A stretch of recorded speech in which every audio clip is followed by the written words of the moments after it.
j'espère que vous allez bien. Bienvenue sur Fatou's Corner. Je m'appelle Fatou, je suis sénégalaise congolaise vivant au Sénégal. Oh, je vous avais dit dans mes vidéos passées que j'ai deux cultures, ok? Je suis sénégalaise, je suis congolaise. I'm proud of it, ok? Aujourd'hui, je vais vous parler d'une chose qui me touche trop au cœur.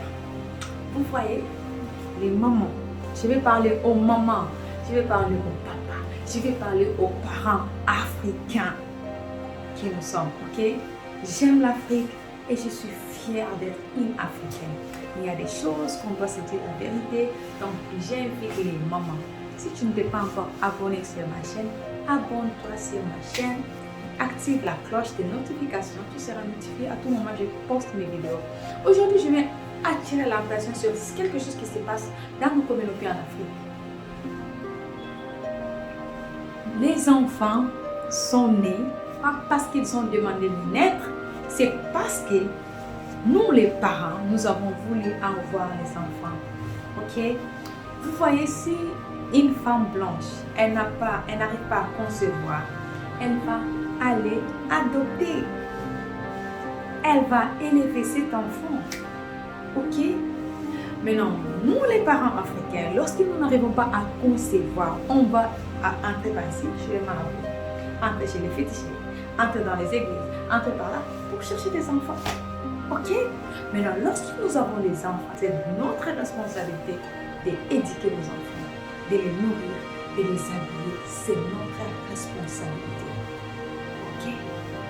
Mais il y a une chose parmi nous les parents africains. On investit dans nos enfants. On ne doit pas investir dans la vie de nos enfants. On doit accomplir nos responsabilités dans la vie de nos enfants. La plupart de nous investissons dans la vie des enfants. C'est pourquoi la dot, dans certains pays d'Afrique, c'est autre chose. Tu dois gêner pour pouvoir trouver l'argent pour payer la dot. Tu dois faire des affaires, économiser pendant des années, juste pour trouver l'argent pour payer la dot. Tu payes la première dot, je ne sais pas comment on appelle ça, pré-dot, dans certains pays. Tu viens payer, il y a ce qu'on appelle la présentation. Tu viens payer la dot. Quand tu viens pas m'inviter, tu amènes des trucs. Après, tu vas venir encore payer, je ne sais pas quoi. Il y a même ceux qui commencent par $2 000, $3 000, $5 000, $10 000. Hey, stop! La dot n'a jamais été comme ça. La dot n'a jamais été du business. C'est pourquoi les vrais parents africains, les ancêtres, demandaient des choses symboliques. Oui, l'argent faisait partie des choses symboliques, mais ce n'était pas aussi extravagant que nous voyons aujourd'hui. Tu pars épouser une fille, on te demande d'amener placement, la télé. On te dit d'amener cheveux naturels, human hair. On va te demander d'amener, oui, tu vas amener la vie de papa, de la maman. On va te demander les super wax. Ceux qui connaissent les vrais super wax, on va te dire pour la tante paternelle, la tante maternelle, la tante tétée, la tante... Hey, stop! Ils te demandent d'amener la télé. Il y a certains qui demandent même les iPhones. Ça, c'est du arnaque. Arrêtons un peu avec ça. J'ai des cultures et je suis venue de ces deux cultures. Au Sénégal, ici au Sénégal, les gens ne demandent pas la dot. Ok?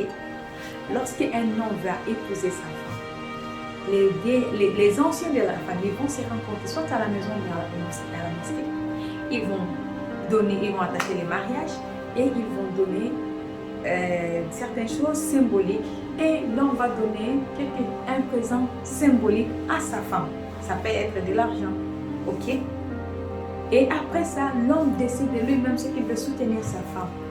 Et les deux familles, leur mariage se passe en paix, en joie, et les familles restent comme ça ensemble.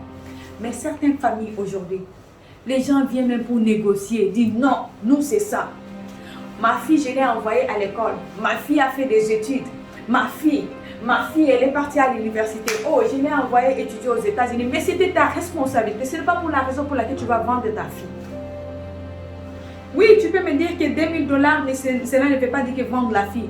$5 000 ne veut pas dire que vendre la fille. Mais pourquoi tu ne demandes pas les choses symboliques? Pourquoi tu veux qu'on te rembourse ce que tu as mis sur ton enfant? C'est pourquoi vos filles sont en train de souffrir.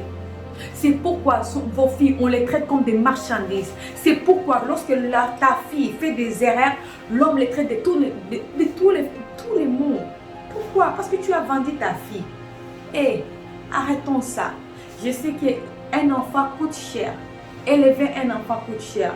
Mais pour une mère ou bien un père, dit que parce que j'ai élevé mon enfant, l'homme qui va venir l'épouser, il va tout me rendre. Écoute-moi, si on amène ta fille avec ces mentalités-là, oh, elle va souffrir. Elle va souffrir. Mais les familles qui continuent à demander les symboles, ce sont des familles à applaudir. Elles méritent beaucoup. On doit les applaudir. Mais vous, nos parents africains, écoutez, les enfants n'ont pas demandé de venir au monde. Les enfants n'ont pas demandé que tu les amènes au monde, bien les éduquer. C'est votre responsabilité. Mais vous voyez ce que vous faites? Tu vas dépouiller l'homme de tout ce qu'il a, de toutes ses économies. Et lorsqu'il va prendre ta fille, il ne saura même pas où la mettre. Payer la maison, c'est tout un problème. Manger, c'est tout un problème. Il ne peut plus habiller ta fille. Oh, depuis qu'elle a posé notre fille devient comme ça. Surtout vous, les parents qui sont bizarres là. Vous êtes là même à vouloir changer les maris pour vos filles là. C'est démoniaque, arrêtez. Et vous êtes des mamans, des papas, vous êtes tellement pleins à l'église. Pleins à l'église. Vous priez, rabakata, vous faites tout. Mais c'est encore vous qui vendez vos enfants. Lorsqu'un homme n'a pas d'argent, oh non. Après un moment, lorsque cet homme-là n'a plus d'argent, tu vas commencer à dire, ok, il y a une prophétesse qui a dit, toi tu es la femme des ministres. Arrêtez de vos mensonges. C'est méchant. Maintenant, je vais vous parler, vous les filles, qui laissez vos parents dépouiller vos maris. C'est vous qui allez souffrir. Si une fille est, ou bien écoute, on n'épouse pas des filles, on épouse des femmes. Si tu es à l'âge de te marier, cela veut dire que tu es devenue une femme. Alors une femme doit savoir ce qu'elle est en train de faire. Tes parents veulent dépouiller ton homme et toi tu vas aller souffrir. Il faut leur dire que non, c'est ce qu'on a. Il ne faut pas laisser ton... Il y a vos filles, vous vous taisez, on dépouille ton homme. Mais quand, non, chez moi là, quand j'étais chez moi, tu me faisais comme ça. Maintenant je suis mariée, tu me fais comme ça. Tu veux qu'on te fasse quoi? Vous allez dépouiller l'homme. Celui qui va tout organiser, celui qui va tout acheter, et vous allez les dépouiller. Vous êtes méchantes. Et vous les filles, vous n'êtes pas intelligentes. Get sense. Vous n'êtes pas intelligentes. Un homme veut t'épouser et tu sais que tes parents vont lui demander $2 000. Si il lui donne les $2 000, comment il va vivre avec toi? Tu n'es pas une marchandise. Je pense que c'est comme ça on dit, une marchandise. Tu n'es pas une marchandise qu'on va venir t'acheter pour aller te revendre, pour trouver des... C'est pourquoi vous êtes maltraités. Pourquoi? Parce que vous vendez vos enfants. Vos filles sont maltraitées la plupart parce que vous vendez vos enfants. Si quelqu'un t'épouse avec la dot dans certains pays, tu es devenu comme esclave. Parce que tu as épousé, c'est une femme que j'ai épousée avec la dot. Et cet homme, je ne blâme pas trop parce qu'il a donné tout. Vous l'avez dépouillé, il doit recommencer à zéro. Et lorsque vous voyez votre fille souffrir, vous les conseillez de trouver quelqu'un d'autre, il faut les quitter. Vous-même qui prenez des dots là, c'est très facile pour vous faire que vos filles divorcent. Arrêtons. Parce que la plupart de nous, les mamans qui faisons ces choses-là, c'est nous-mêmes qui sommes dans les églises. C'est nous-mêmes qui sommes des diaconesses. C'est nous-mêmes qui prions. C'est nous-mêmes qui faisons ceci, qui faisons cela.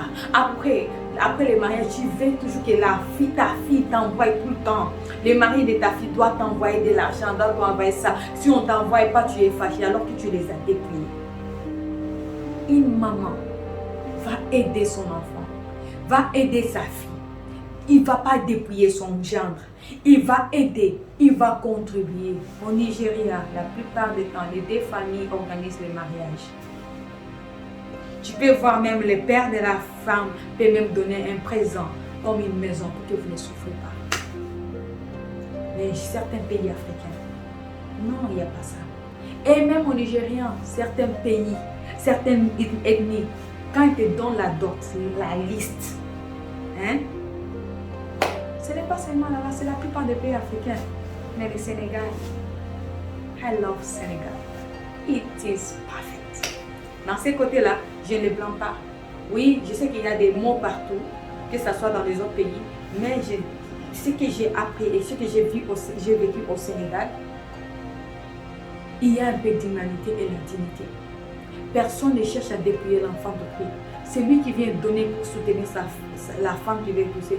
Il le fait lui-même, personne ne l'oblige. On ne lui donne pas, c'est elle que tu dois amener. Les filles, réveillez-vous. Arrêtez de parler à vos parents qui ne vous vendent pas.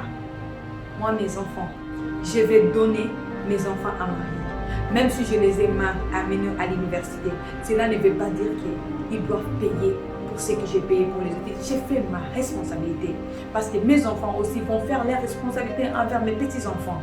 Alors, ils n'ont pas raison. Je n'ai pas le droit de les exiger, de me donner, de me payer, de me rembourser tout ce que j'ai fait. Si tu étais resté stérile, tu allais prier, pleurer, payer l'argent dans toutes les maisons de féticheurs, dans toutes les églises pour avoir des enfants. Mais Dieu t'a donné l'enfant. Dieu t'a donné les moyens pour l'amener à l'école. Aujourd'hui, c'est son jour. Il doit se marier. Tu veux l'avoir. Les enfants ne sont pas des marchandises. Donc, j'appelle les mamans. Arrêtez cette coutume-là. Ce sont des humains qui ont commencé ça. Mais c'était par des symboles, des trucs symboliques. C'était digne quand on épousait une fille. Mais aujourd'hui, c'est des marchandises. Vous, les mamans qui demandent des perruques. Depuis quand? Depuis quand ça ne fait pas partie de notre culture? Vous demandez les écrans plats, les télés, ça faisait partie de notre culture. Mais pourquoi vous ne demandez pas les télés blancs, noirs? Arrêtez, c'est pas normal. Je crois que vous devez arrêter. Mes enfants ne me doivent pas. Je dois beaucoup à mes enfants. Ils ne me doivent pas, mais moi je les dois beaucoup parce que je les ai amenés dans ce monde et je suis obligée de prendre soin d'eux, de les éduquer, de les donner à manger, de les habiller. Et le jour du mariage, je dois les ramener, de donner à un mari. Et c'est ça ma fierté, c'est ma couronne. Mais vous détruisez la vie de vos enfants en demandant plus et en faisant souffrir vos enfants et vos gendres. Arrêtez. Si vous avez aimé cette vidéo et vous avez l'expérience de ce que je suis en train de dire, vous pouvez mettre ça dans le bar des commentaires. Aimez mes vidéos, partagez-les. Ça peut aider quelqu'un à échapper à cette arnaque familiale. Merci. Bye.